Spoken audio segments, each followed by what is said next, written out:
ማንም ሰው እንዳይቀር ግብዣ አለ ቤቴ እያለ ቲክቶክ ላይ መጥቶልናል ማለት ነው። እንግዲህ ግብዣ ተጋብዘናል። የሄሉና የናቲ የሽምግልና ፕሮግራም ላይ እንግዲህ እየተጋበዝን ነው የሚመስለኝ።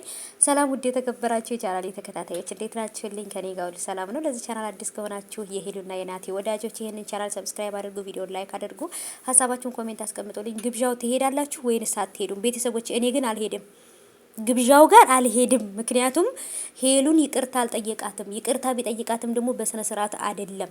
ስለዚህ አሁን እዚህ ሽምግልና ላይ እሱ ጋብዞናል፣ ግን ደግሞ አልሄድም። እኔ አንደኛው አልሄደው እኔ ነኝና ለምን እኔ ዛሬ አጨብጭቤ ለናቲ ድሪያት ነገ ላይ መታ ደግሞ ብታለቅስ እምጎዳው እኔ ነኝ።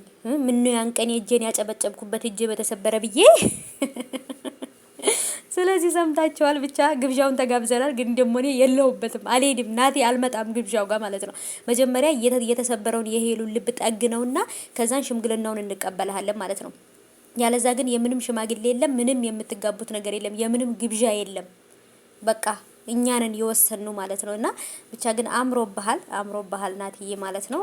እንግዲህ እስቲ ከሄሉ ጋር ስትመጣ ነው ደግሞ ጭራሽ የሚያምርብህ ማለት ነው። ናትዬ ብቻህን ስትመጣ ይሁን በቃ ቀልብ ግፍፍ ብሎ ነው የምትመጣው ማለት ነው። ከሄሉ ጋር ስትሆን ደግሞ ግርማ ሞገስህ ናት። በቃ እንዴት እንደምታምሩ እኮ ከሄሉ ጋር ነው። ቶሎ እባክህ